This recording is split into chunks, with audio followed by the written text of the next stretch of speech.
So a little bit about me.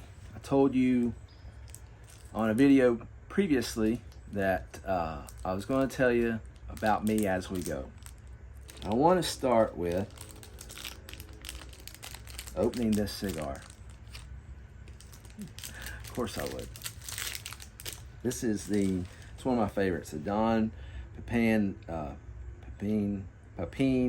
Garcia Vegas Cubanas. Vegas Cubanas. Oh, had a wrap there. Anyway, one of my favorites. I tell you why it's one of my favorites is because I told y'all I don't get a lot of flavor notes and taste on these things, except this one I do. This one, usually when you get into it,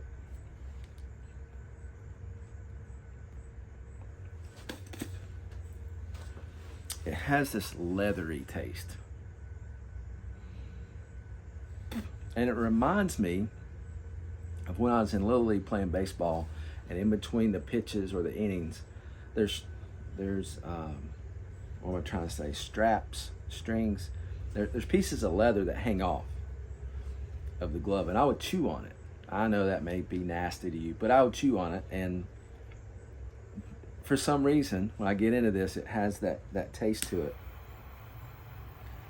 So this is one of my favorites. So anyway, I really like this one. Sharing this one with you today. But I wanted to talk about and tell you a little bit about surf. What is surf? What's surf studio? Where'd all that come about? Because it has it's a main component of what we're doing here and about me as a person. So surf is a college ministry that my wife and I started in 2009. Now, right before that, I was an executive pastor on staff at a very large church, had 7 campuses. Part of my main job duties were I oversaw the youth ministries on all 7 campuses, oversaw the guys leading those youth ministries. I helped write the sermon series, layouts and stuff for the main pastor. Whenever he left, I was the speaker type guy. So anyway, we were doing that, and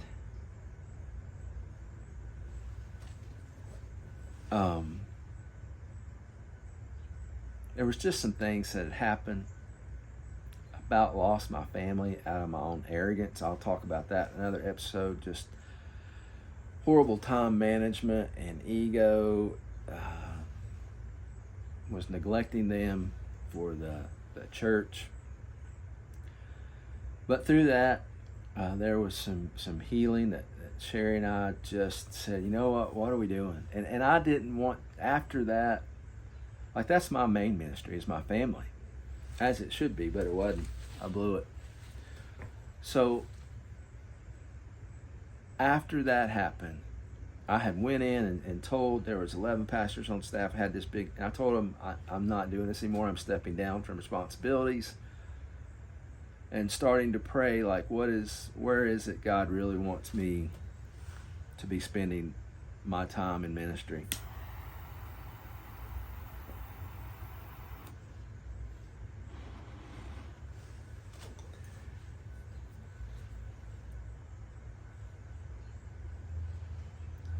That's good.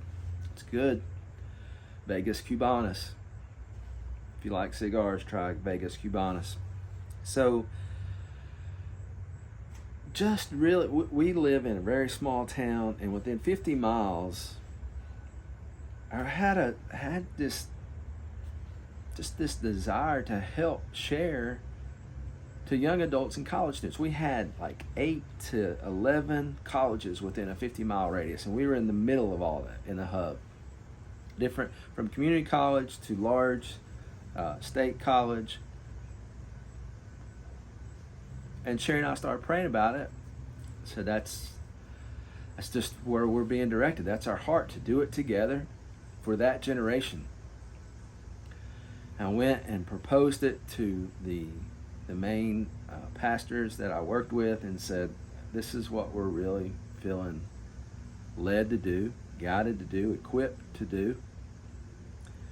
And I'll never forget, the main answer I got back is, we're not going to do college or young adult ministry at this time for two main reasons. One, they don't tithe, and two is they're not going to be here long. Like, they don't stick around. They're here 4 years, they graduate, they go on. That was the reasoning, which fired me up. Like, this is honestly the reasoning that we're not going to pour resources into the next gen. So anyway, which later on, after I'd left there, they have a thriving young adult ministry, so God put it in their heart later on. But during my time, that was 2008-ish. The economy was suffering. So there were some things that happened, and Sherry and I, with Caleb, I said, listen, Caleb is as much a part of this as we are. We're all three equal ministers and friends in this. Set out on this journey and just really started praying, because Sherry and I both grew up in the church, a very fundamental, sound church that we just wanted to figure out, okay, even the way we grew up and what we were just a part of, what keeps young adults from coming to church? What keeps them from engaging in this? And we prayed and even fasted, fasted over it and really thought about this. Like, what's some basic, and we came down with a page of fundamentals. This, and this. This really sets them off or pushes them away or makes them shy away or makes them feel like, I'm not part of that, don't want to be part of that, whatever. And we started SURF, a college young adult ministry, bare bones. What ate at my soul and heart more than anything was relational ministry. I grew up in a situation where I had an older brother, older sister, way older, both of them. But my parents always had this thought of, I would rather our kids be at our home with their friends than being out God only knows where, doing God only knows what. Because, back then it wasn't cell phones, all that. So the home I grew up in, literally all my brothers and sisters' friends would be there. I can still remember to this day being small and walking over people quietly to get a bowl of Captain Crunch in the kitchen and go lay down in front of the TV and watch TV. Because they'd stay all night, they would play cards, they'd play Rook. That was an awesome card game that we used to stay up and play. So I just saw this every day, every weekend. Like, if there was sports on, people were just always at our house, and my parents struggled with groceries to provide snacks or anything for everybody coming over. But even though it was a struggle and it was kind of chaotic, it was the absolute best part of my childhood, was having people around all the time and seeing my parents just love on them, be there for them. And it wasn't this ultra Christian Bible studies going on. It's just being relational. And because of that, like, all those teenagers went to the church that we went to, and we were a big part of this huge youth ministry. But my parents didn't set it out as, hey, this is our ministry. It's just, we're opening our home. And my mom was the most amazing person being gifted at hospitality. Like, here's another crazy fact, is no one used our front door. We kept our side door, we call it the back door, but it was on the side of the house, unlocked, literally unlocked, 24/7. The house was unlocked. I know that's crazy. And it wasn't like we lived out in the country. We lived in a neighborhood. There would be so many people coming. Sometimes the neighbors would complain about there's so many cars. Like we can't. I loved it. Absolutely loved it. So anyway, I say that because God put that seed in my life to say, hey, this is going to be part of surf. And when Caleb was very small, 5, 6, let's see, 2005, 6, 7, 8, 9. So he would have been 5 when we got this going. And I met with 2 college football players from Emory and Henry College and said, guys, I'm no longer at the big church, and this is what Sherry and I feel led to do. Would you help me start this? And I had spoken at their FCA, and the FCA loved it, and I was being kind of paraded around, whatever, different FCAs as a guest speaker, whatever, keynote speaker, different things. So they absolutely were all in, and I said, so we'll start meeting on this day, and you just word of mouth get whoever to come. And they did, and social media was just kind of starting out, so they put some stuff on there. But it grew, and part of that was, hey, we want to give you refrigerator rights at our home. Meaning, if we have food, you have food. If you want to come hang out, come hang out. And at that time, we lived in such a small house. We used to joke and say it was 1.5 bedroom. It was actually 2 bedrooms, but anyway, that's how surf started out. And it was just this heart of a relational ministry. Like, I want to share what I know of Jesus in a real, authentic, relevant, relational way. And so many youth pastors and churches use those same words as buzzwords, as series titles, and all this stuff. And I just said, I want to mean it. Like, I want to go back and mean it just the way that I was raised. So we did that.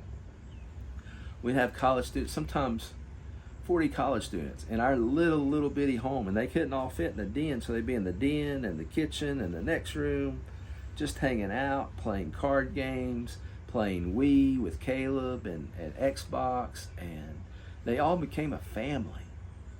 And along the way, every Sunday night, we'd have a surf gathering, and I would say, they'd say, hey, what time you starting? I'd say 7-ish. Because college students, man, there's so much going on, especially the athletes. There was so much going on. We never want to pin them to, hey, 8 o'clock, be there or you're missing out. So we just said, we're starting-ish at that time, and we'd have food donated, or we'd have cereal nights at the surf gatherings, and we had this guy who played guitar awesome and sang. We just did acoustic worship. And part of our thing was, if the power goes out and we got to do it acoustic, could we still do surf? Like, we didn't want to get so caught up in production. We just wanted this grassroots Acts 2 type of, we're just hanging out and sharing life together and figuring this out.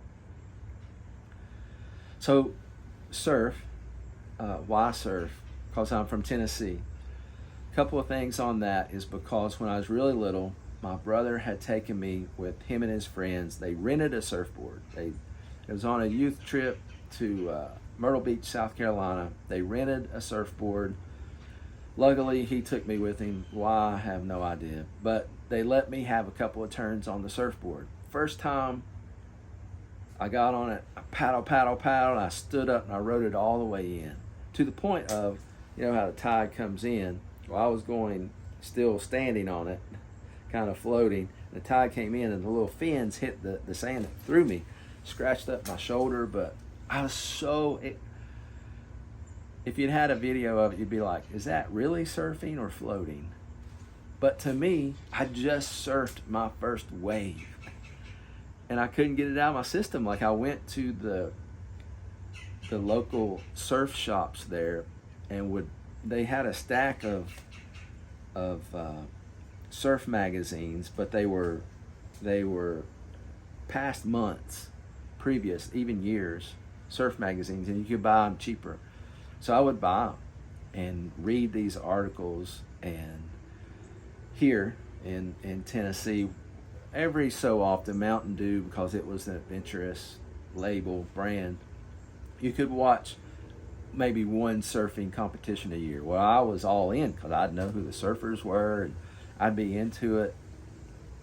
Couldn't record it, and there wasn't no YouTube, so that was it. I loved surfing, and I remember getting books, like picture books, and just reading about it. But I never really told anybody because it's kind of hokey growing up where I grew up. Like, everybody hunting, fishing, country music, loving it, and I loved all that too. But I loved surfing, loved baseball, and just made an impact in my life. And I always thought, when you say that word, most people are just a beachy, relaxing vibe to that. So with all that encompassing in the story of surf, it does have a meaning, and that was the main thing behind it. It means society's ultimate relational fusion. The whole concept was students, sports, all society needs an actual, real relationship with Jesus and his Father God. They don't take this wrong, they don't need church and to hear they're going to hell, and as much as they need an everyday, real relationship. So that was the very core of what we set out to do. Was it's totally relational. Like, we are going to be okay with fumbling, stumbling, crumbling through this, it not being a production, it not being perfect, it not being about big events. It just is what it is. And that caught on. And that's the way that I spoke to them. I said, listen, I'm not going to give you talks. We never called them sermons. I'm not going to give you talks that are just generic, over your head, lofty, liturgical, theological ideas. Like, I'm going to give you some reality meat, and a lot of it from my life. And it caught on, and we said, listen, we're going to treat you like adults.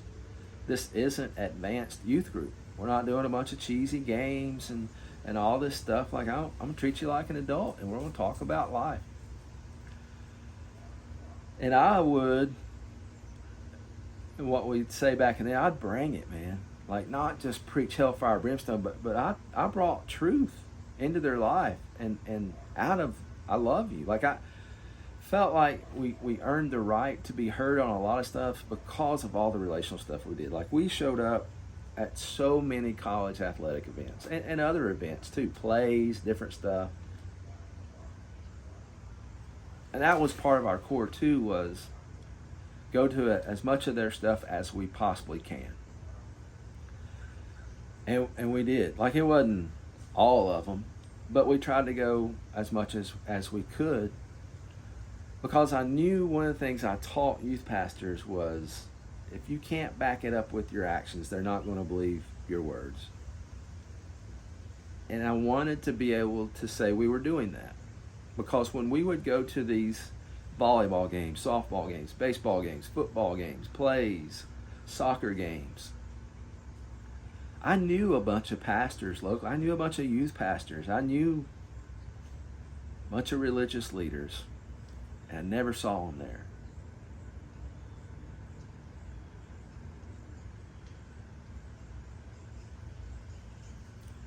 And not out of comparison, but just out of, man, these kids are away from home. They don't have their parents at their sports anymore. I want them to be able to look in the stands and see us cheering for them. So a lot of it was that way, and the whole thing with the society's ultimate relational fusion. The fusion part came from iron sharpens iron. And when iron sharpens iron, sparks fly. And the reality of our lives as humans is to seek out this love of Christ and to seek out real relational living. Sparks are going to fly. When the truth hits, it might twinge you a little bit instead of just coddle you. And we weren't, like, we loved them and we were there for them, but it wasn't this feel good coddle Jesus pep rally. That's what we used to tell them. This ain't your mama's Bible study, and this ain't no Jesus pep rally. But it is surf.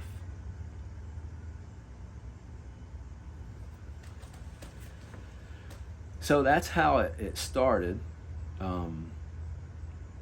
Just a mess all the time. Like, it was, we'd go to Caleb's little t-ball and baseball games, and there'd be 40 or 50 of them coming to the games and cheering like crazy for him. And I know all the other parents and grandparents that were there would think, did Matt and Sherry adopt who are these people? It was so fun to see that happen. Within 3 to 5 years, it had grown from 2 college football players to 100 to a couple to 3, 5, like hundreds of kids. We met in my house at one time. We met outside the house when it was too big, and we did s'mores. Met in a horse barn for a while. Met in a church gym for a while. Like, we met anywhere we could meet. And it was so hard at times just to do something like that and pour everything you had. Like, there were times I wanted to quit, we wanted to quit, but it was so worth it, and so much that was happening. We just, hey, let's do another day, let's do another week. Each month we would do a service project with them, something we could figure out, just creative, nothing major. And it grew, and it grew, and it grew. It grew to the point of some adults wanted to come, and we said that'd be great if you'll serve the students. And that kind of happened, but a lot of it happened because they wanted to hear the same talks, and they were getting something out of it. So it grew into a small church, which, looking back, we probably maybe shouldn't have. There's a lot of good that came out of that, but we probably should have steered away. That wasn't our calling, that wasn't our focus. But we did it. And then we had a Sunday morning service and a nursery and some volunteers, and we had still the main surf college at night, and just became this awesome adventure. And Caleb's growing up in this, kind of like what I grew up in, but even better. And man, now he's in college, and he talks about surf so much and the students and what he had growing up in that. But it morphed, like, out of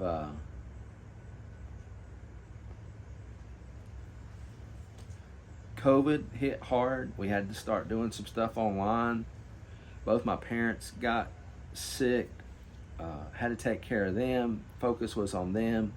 They passed, and had really just kind of let it dwindle to this online devotional thing, and a lot of people texting and calling, advice and counseling and catching up, and still very relational. But students had moved out and gone on, graduated, but stayed in touch. And so it never really died. It just kind of kept going and changing, and God, I believe, kept molding it into something until the past couple of years. I had an opportunity to partner with FCA at East Tennessee State University, absolutely, but I had really planned on going back into doing surf at that campus, and they said that's totally fine, just do surf as FCA or with us. So done that last couple of years, and God's really done some awesome things through that, and brought it back to a better online type outreach and on campus. So now we're on campus, online, in person, sharing our home, and now sharing it with you in this way. So anyway,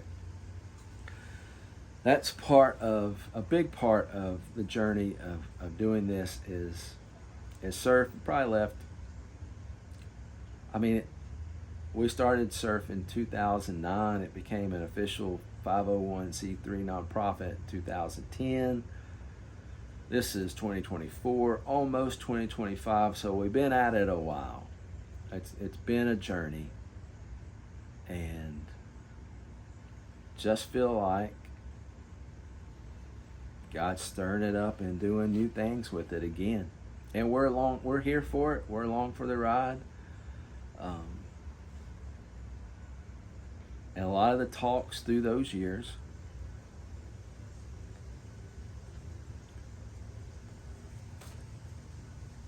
everyone had asked for notes from those talks, and just never took time to do that. Did that this past year when the ETSU group kept wanting them. That's what turned into this, our main foundational talks, Life's Field Guide, Volume 1, Matt's journal notes. If you want to check that out, you can get it on Amazon. So amazed by people who have gotten it, people who are teaching it in their small groups, in their churches, in their groups.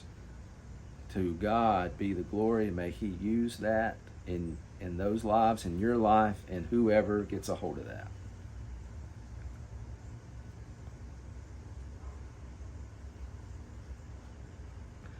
So that is the story of surf, and there'll be more to come on that, but just wanted to drop a video of what the whole surf thing is. And now the actual site is surfstudio.org. So if you want to follow up on any of this with what we believe and some photos and different things on there, go to surfstudio.org. And we changed it to Surf Studio because we started doing this and doing a home studio type of setting, that this is how we're going to outreach to the next generation and really help train them into realizing you are today's church, not tomorrow's church, not church. You are that, but you also are now. And let's get together, hang out, talk about that in some reality ways, and share that with the world any way we can in different college campuses. And a lot of them had shared the book and what they've heard with their parents, and their parents are getting so much out of it. So it's been a really cool thing, and that's kind of where we are now. And I'm sure I've left so much out, and we'll add later on to this, but just to drop a little bit of ramblings about surf and where that came from, what it is and why it is, and how it's part of this. So anyway, this is a good one. Hope you'll enjoy it sometime. The Vegas Cubanas, surf's up.